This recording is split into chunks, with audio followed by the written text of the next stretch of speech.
welcome to the deep dive. Today, we're digging into the really incredible story of the woolly mammoth. Such iconic creatures. Totally. Yeah. And here's a fact to start us off. The very last woolly mammoths.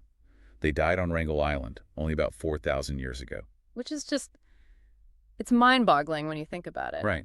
That's around the time the Egyptian pyramids were being built. Well, Puts it in perspective, doesn't it? it really does. And our deep dive today will sort of unpack how these giants thrived, how they dealt with huge changes like climate and humans and, the legacy they left behind. Okay, so let's start at the beginning.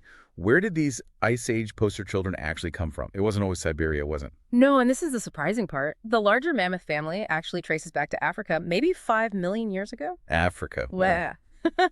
But the woolly mammoth itself, the one we all picture, Mammothus primigenius, that species evolved much later, probably in Siberia, maybe 800,000 to 600,000 years ago.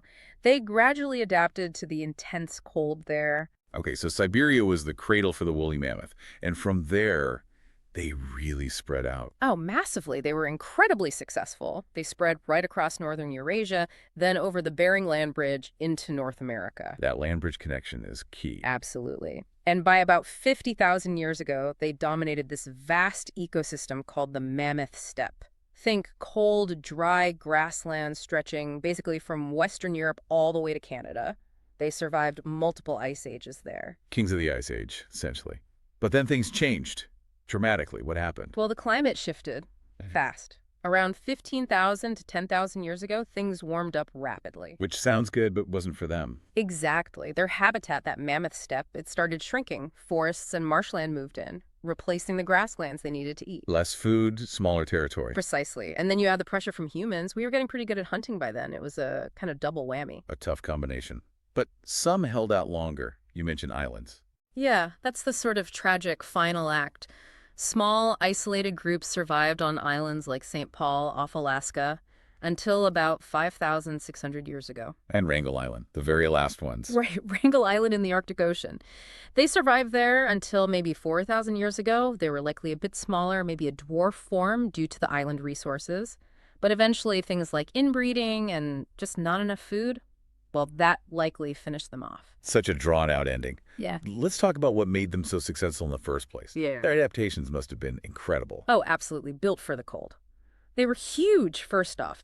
Maybe 3.5 meters tall, weighing 6 to 8 tons. Just massive. And covered in that iconic shaggy fur. It was actually a double-layer long outer guard hairs, maybe 70 centimeters long, and a dense undercoat. Plus those tusks, right. Huge curved tusks, sometimes up to 15 feet long. Used for digging through snow, for food, maybe defense, possibly display. And think about heat loss, tiny ears, short tail, all to conserve warmth. It wasn't just the obvious stuff, though, was it? There were hidden adaptations, too. Exactly. They had this thick layer of fat, maybe 8 centimeters thick, especially a hump on their back. Think energy storage, like a camel, maybe even water storage. And something about their blood. Yes, this is fascinating. Genetic studies show their hemoglobin, the protein carrying oxygen in blood, was adapted to function efficiently even at freezing temperatures. Modern elephants' hemoglobin wouldn't work as well in the cold. Just incredible fine-tuning. Masters of the cold. You mentioned the mammoth steppe they lived on. Can you paint a picture of that world? Yeah, try to imagine it. Not like the modern tundra. It was this vast, cold, dry, but actually really rich grassland, full of grasses, herbs, sedges. Perfect mammoth food. Exactly. They were massive grazers eating hundreds of pounds of this stuff every day, probably spent like 16 to 20 hours just eating. Wow. And they moved around a lot. Definitely nomadic. There's amazing evidence from tusk chemistry. One study tracked a female mammoth from 17,000 years ago. Her tusks recorded her movements over thousands of kilometers across Ice Age Alaska and the Yukon. Just incredible journeys. And they lived in herds. Yeah, likely matriarchal herds, similar to modern elephants. Calves probably nursed for a long time, maybe 3 or 4 years, because life was so tough. Longer than elephant calves today. Now let's bring humans into the picture. We coexisted for a long time. How did early humans manage to hunt these giants? It required serious cooperation and ingenuity. We have evidence of sophisticated traps. In Mexico, they found pits like 1.5 meters deep that trapped at least 14 mammoths around 15,000 years ago. Pit traps, wow. And once they brought one down, nothing was wasted. Meat, obviously the tongue was apparently a delicacy, hides for courts and shelter, and the bones and tusks were vital building materials, especially where there weren't many trees. I've read about mammoth-bone huts. Sounds almost unbelievable. It's staggering. In places like Ukraine and Russia, archaeologists have found remains of dwellings built almost entirely from mammoth bones and tusks. Some were huge, like 40 feet across, using bones from maybe 60 different mammoths. That's Ice Age engineering on a grand scale. Absolutely. And it wasn't just practical uses. Mammoths clearly had huge cultural significance. They're all over European cave art. Rouffignac Cave in France is sometimes called the Cave of the 100 Mammoths. Art tools. Even music. The oldest known musical instrument is arguably a flute made from mammoth ivory, about 40,000 years old. So hunting them wasn't just about food, it actually shaped human society. That's a really strong hypothesis. Think about it.